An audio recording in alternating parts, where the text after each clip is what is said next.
Hello everybody, I hope everyone's having a beautiful day. My name is Dr. Daniel Page, but you could just call me Dan or Daniel. So I was hoping today to give you a fun update video talking about all the interesting things I've been up to in the last little while. But unfortunately I have to give you a video that's kind of like that, but not quite what I was hoping for. So I'm going to be talking to you today about the RM of Springfield, namely some of the work, as some of you might be knowing about if you went to my YouTube channel to understand this.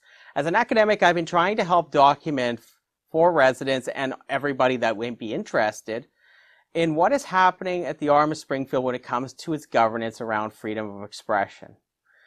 Namely, also, what is happening with things such as the procedure bylaw.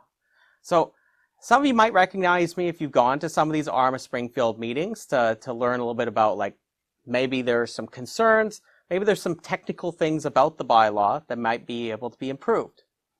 Now, this video is not about the procedure bylaw itself, bylaw 2410, which passed second and third reading on December 17, 2024, to much opposition by the residents.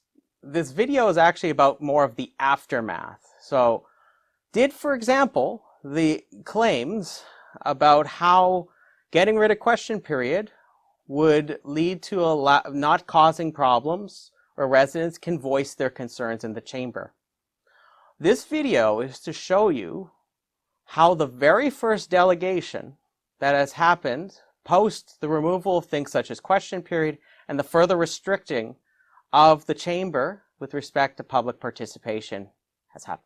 Now, I was trying to give this delegation weeks ago. I ideally would have loved to have given it as an unscheduled delegation. I've applied for a delegation. I did so after I noticed that the minutes for the December 17th meeting, after I've experienced several times where the RM of Springfield has misrepresented my presentations, which I've given at least 3, just specifically about the procedure bylaw, they had been misrepresented or grave omissions have been made. If you don't know about something and there's a massive omission in a presentation, that's a poor form of documentation leading to residents having to do a lot more work to understand what's happening. Now, that's not to say that residents can't go and look at the audio files, which seem to be questionably posted on the RM website, where sometimes residents such as myself can't access them due to technical issues with the RM Springfield website. You might ask, what's the concern? You gave the delegation. Well, the unfortunate thing is, for some reason, I gave a submission, and for this delegation, it was approved. But they took and editorialized the topic. So they made it much broader than it actually was. And anybody that knows a bit more about this procedure bylaw might know, as I'm going to tell you in a moment, that this might prohibit or block people from talking about the subject, which is not something that actually I wanted to see happen, because I want to see that residents can speak to when the RM gets things wrong in their documentation, which has happened. So let me let you see what happened on February 4th, 2025 at the council meeting. I see we're at, we're finished that. We still have our 2 agenda items there, so we have to wait 4 minutes for Daniel Page. Or are you guys good there with going 4 minutes early there, as opposed to no objections? I don't see that there would be. Then why don't we go to item 7.1, Mr. Page, you'll have 10 minutes, sir.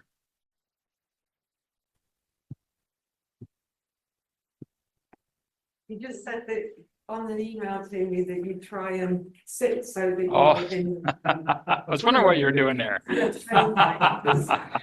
Okay. What we'll do, Mr. Page, when you're down to 2 minutes, I'll just say 2, and then you're down to 1. Okay, if that's good. Whenever you're ready. So, first, before we get started, I actually have a very important piece of information that needs to be known. In the agenda, the title of my delegation is incorrect. The actual title of my delegation was addressing some misinformation on December 17, 2024 meeting. I just wanted to bring that to the attention because I've sort of put into a position where I've sort of been kind of bookending things around the procedure bylaw as a delegate. I just wanted to raise attention to council about procedure bylaw 11.3C. Just as a reminder, that says delegation requests may be denied under the following circumstances. Namely, that council has previously considered or made a decision on an issue, and a delegation has appeared before council with respect to the same issue within a period of 12 months following the date on which the issue was considered on council. Now, the reason why I'm bringing this up before I proceed is that the agenda has a title that's actually far more broad than the actual title of my delegation, which was centered around the December 17, 2024 meeting. And my concern, just before we get started, is that broadening nature of my presentation as presented in the agenda could lead to potentially residents not being able to talk about this topic or myself in the future. Is this something that I know I have to speak to the chair about this, but Well, your time has started, sir, so well, keep on going. I can't proceed until this is corrected, just for clarity purposes, because that's what the procedure bylaw says. Well, just carry on. You have your time started.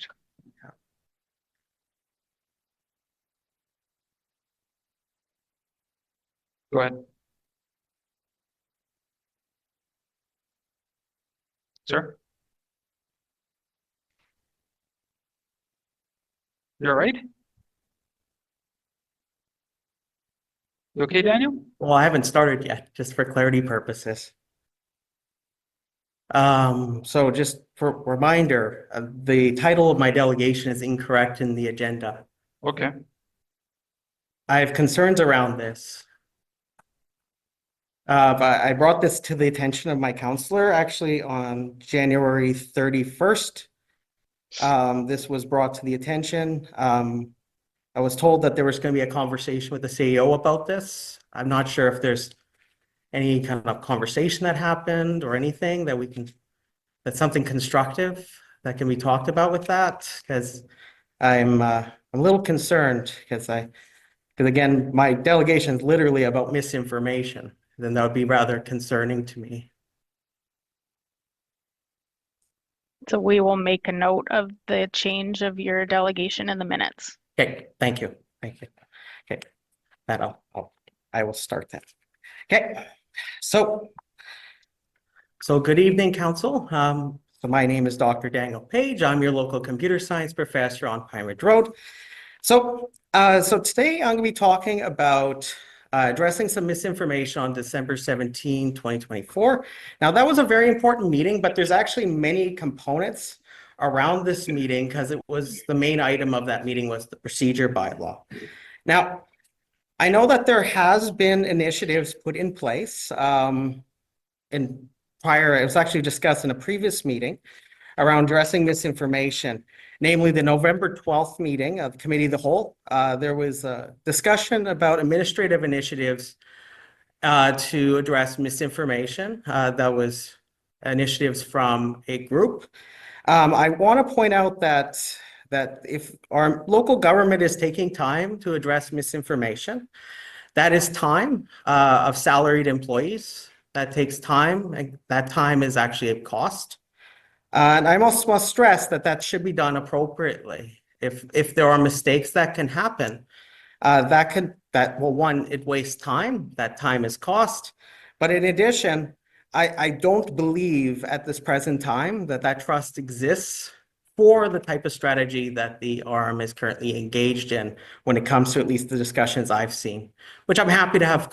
If anybody has any questions about that, I'd be happy to discuss it, because the strategy I've generally seen is more of an authoritative strategy as opposed to a more explorative or discovery-based one, for which people have open discourse about things. Then they more laterally consider sources so that they can ultimately decide whether the ideas make sense or not. So that's more of kind of the approach someone like me would take versus some others that may discuss misinformation. Now, personally for myself, I don't find the concept of misinformation terribly helpful, because just as a reminder, the definition of misinformation is that it's false or inaccurate information, especially intended to deceive people. So it's worth noting there's actually kind of like 3 or 4 different parts to that one definition. It lacks a precision to it. So that's one thing I just want to remind council is when we talk about misinformation, you can be talking about inaccurate information. We can also be talking about false information, but also we can be blending that with the intention about how that information is delivered to people. So it must be stressed that when you blend all that together, that's not actually helpful for communication with people. Because oftentimes the intention behind how people talk about things does matter sometimes. Sometimes is indeed the concept of disinformation, for example, where people are intentionally trying to deceive people about things. Versus, hey, look, they're just 2 people having a conversation. The information they have is just not terribly reliable. Or perhaps they're having a conversation about semi-reliable information. My big point I'm getting at is that an agent that approaches things from an authoritative standpoint typically needs trust to do that.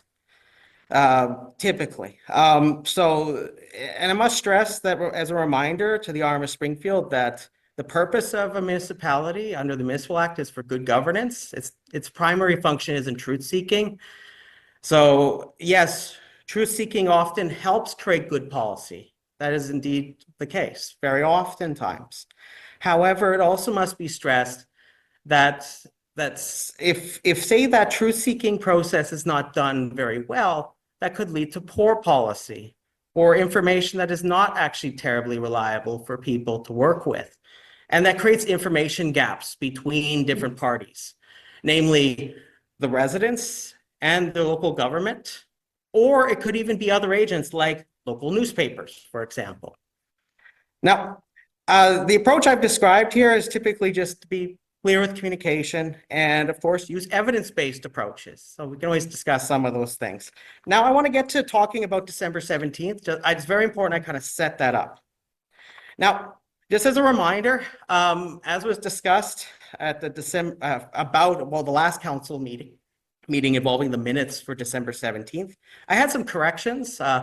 It's worth noting that just for the sake of completeness, that document was provided. There were some changes, that's true, but the substantial contents of my corrections for the minutes were not incorporated. So there are inaccuracies in those minutes once again, just as a clarity purpose. And this has sort of been a chicken and egg situation that we've had lately, well, for a number of months. I would actually describe it more as a cat and mouse situation, because right now we're having this issue where we have information go out. There's an attempt to try to fix things and try to do the right thing. And unfortunately, just oftentimes just simply doesn't happen and it snowballs. Hence why the 4 or 5 times that I've had to come and discuss or spend many hours preparing things to help council and the RM have accurate documentation. Because I'm just trying to help. I'm not here to cause problems or something. I'm just here to try to provide information, okay? So it concerns me that when like omissions are made in minutes and things like that, because it creates knowledge gaps. So people start speculating, and speculative reasoning is where many errors can come up. So as a clear example, somebody could speculate, well, why did they not include Daniel's comments from that meeting? That seems odd, like especially this professor comes and prepares this thing for you to help. Not that you have to incorporate, you don't have an obligation, you have no obligation to have to do it. It's just doing the right thing. But it creates a lot of speculation amongst people, and I don't know the reason why. It could be incompetence, it could be a lack of comprehension skills, it could be malicious, I don't know, just for clarity purposes. But I'm just saying, happening once, that's one thing. Happening twice, if I was a manager, I would be directing that to somebody. If it happened 3 times, I would have a talk with somebody. That's at least me if I was working with a student or somebody else that was below me, just for clarity purposes. Now, so just as a reminder, the minutes indeed were inaccurate. So the residents should deserve good, accurate minutes. That's just an accountability purpose. But the main thing I wanted to talk about with you beyond this was actually this guy with you here, this clipper that came out January 2nd. So it actually released digitally New Year's Eve. And there's an article that's in here about Plan 2050. On page 7 of the, so first, has council seen this article by any chance from the Clipper? I'm not sure. Yeah. So just for clarity purposes, so I'm going to try to be brief, and I'm hoping maybe I can be given a little bit of time to, because we were trying to deal with the situation. On page 7, on the second page of this. Now, it's as a reminder for those listening, or the chair, or anybody, is the RM of Springfield publishes notices and other items in the Clipper. Now, on page 7 here, there's a number of comments about December 17th that should concern the RM of Springfield, because the RM of Springfield publishes things in the Clipper. 1 minute, sir.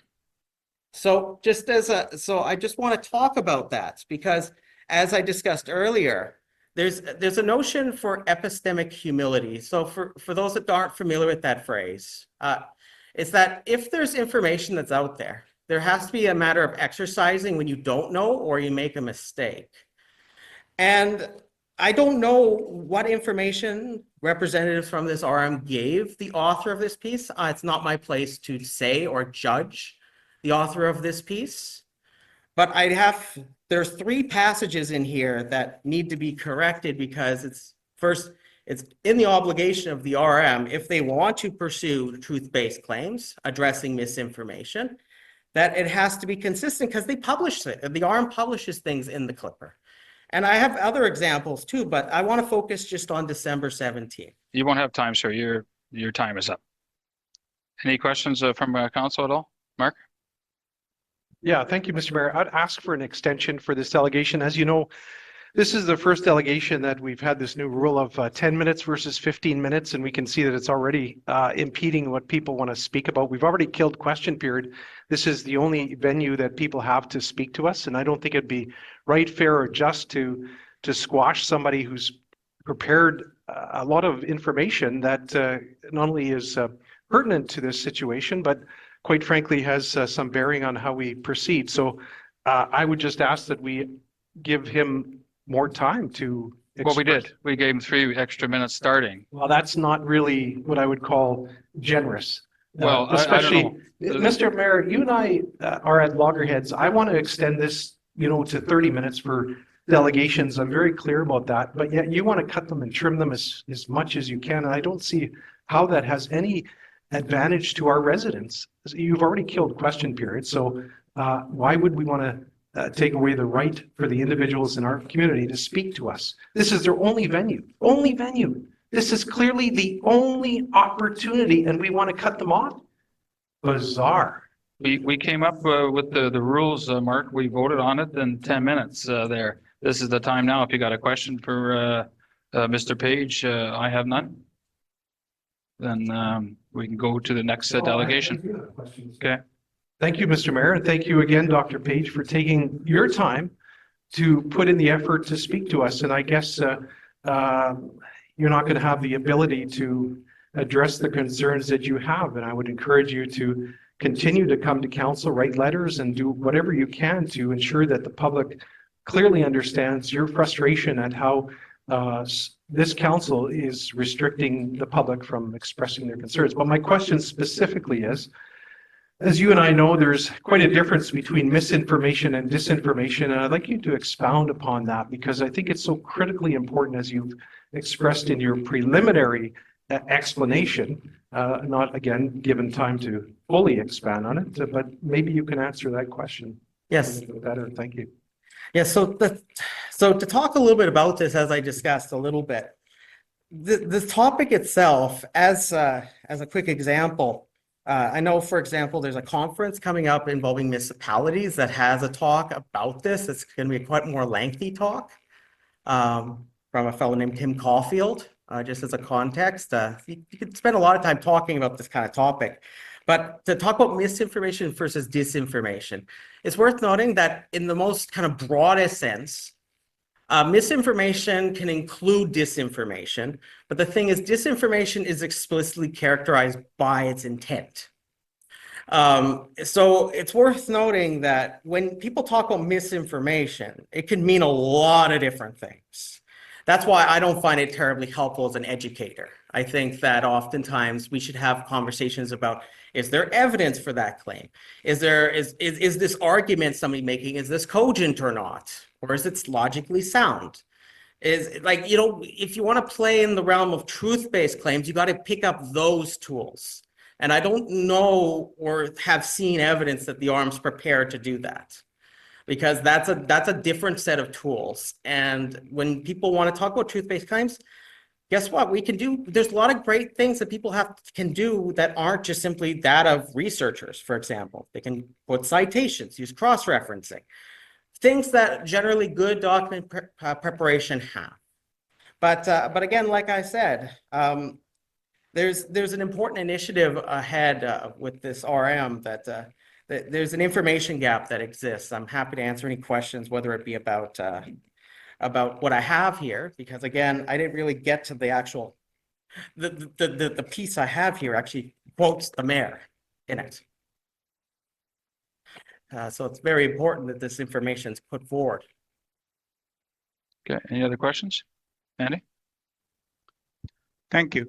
I would like to ask council if Mr. Page should be able to go next week or a week after to extend his delegation what he didn't finish, or he have to wait for a year.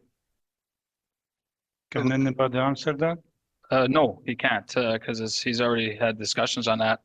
We've been through all this before, and any of the information, we've spoken to Mr. Page about this repeatedly. Their minutes are meant for brief moments of a meeting. They are not verbatim. It is in brief, and we have gone through this many, many times and explained to Mr. Page. As for the misinformation, it's rampant today. Social media apps allow people to say things on there, and some anonymously now, I understand, and often proliferate the mis and disinformation. So it's a sign of the times there. Karen, are you videotaping this? You can't. You can't videotape this. It's in our procedural bylaw. So you have to put your cell phone down. Could I ask for clarity from Karen? point of order? Just 1 minute. Karen, are you videotaping this? I'm Yes, you are. watching something, yeah. You have to put your cell phone down. You can't videotape in here. Whoa, I'm just talking to Karen. Karen, can you put it down, please? Thank you. Okay, go ahead, Mark.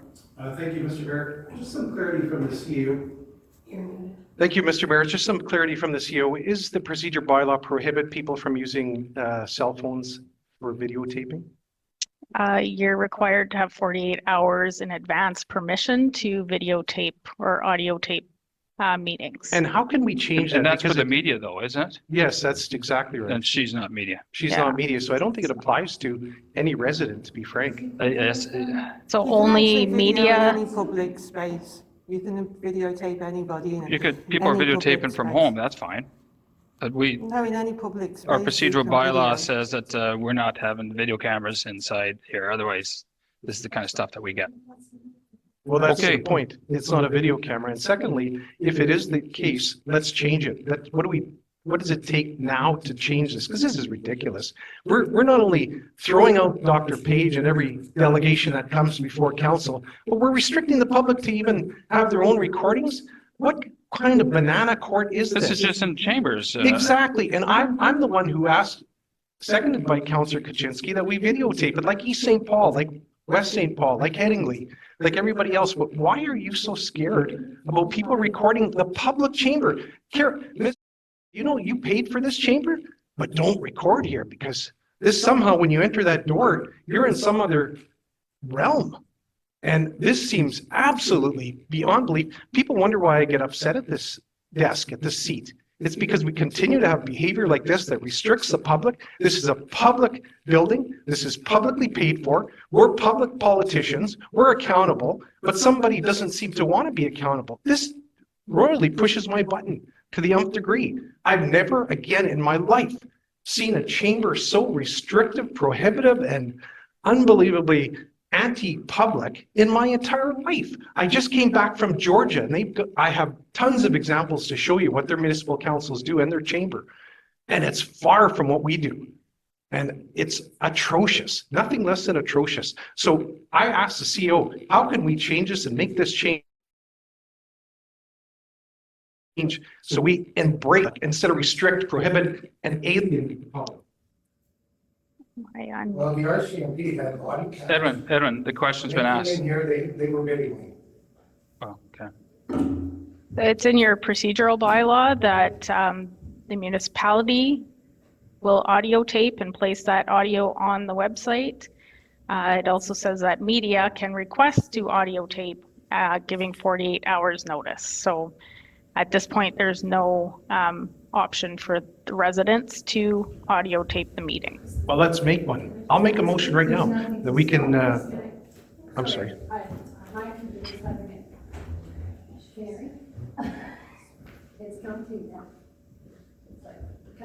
Thank you, Mr. Page. We'll go to Edwin here in a few minutes. I didn't finish yet my questioning because I asked the question and you was interrupted with me. So I want to know when Dr. Page be able to present this information, what he want to talk about from Clipper.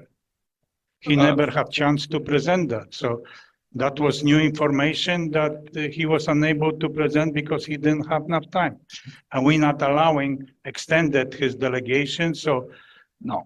So Mr. Page had 10 minutes. It just has to utilize his time better. That's simply it. We gave him an extra 3 minutes prior to this there. So no, he could bring this to his counselor and bring it forward. The counselor can bring that forward next council meeting. So as for reading the paper, I don't know if I've even read that, but that's neither here nor there. Thank you, Mr. Page. Edwin, you're up next.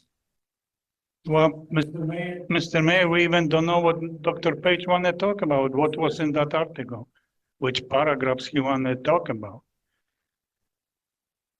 I would agree, absolutely. I didn't get the gist of it. I got the preliminary element of it. I was setting it up, yes. So if Mr. Page wants to submit supplementary information, we can attach that as part of his delegation, so that all of his comments are public if he likes. So I can suggest that. Yeah, if you can just send that to us, Mr. Page, send it to I your prefer council. it's in the chamber because this involves information where there's the mayor has made comments that involve false information that happened in this chamber. Then bring it forward in an addendum there, and that's just the way it'll be. So thank you very much, Mr. Page. Then, Mark? Thank you, Mr. Mayor. So again, this is one way that a democratically elected body, if they're not in the public's interest, they can suppress and actually eliminate the public voice. You're seeing it right in front of your eyes. It's 6:36 on February 4th, 2025. Unbelievable. Absolutely unbelievable. This is, again, history being made where an elected body is saying thank you, but no thank you. And I'm disgusted. Thank you. Edwin? Edwin, do you want to go? I will go, but I'm just waiting. It seems like Mr. Page has had He's, silent protest in silence here, beginning and end. And he has the Edwin, do you vote. want to go up or not? I do want to go Okay, up, but I'm Mr. not Page, gonna, thank I you. am not going to touch him, and I'm not going to throw him out of. the Well, then if you don't podium. want to start, Edwin. I Thank you, do. Mr. Page. You can sit down now, please. Thank you. Okay, Edwin? Let's do. Okay. Okay, thank you.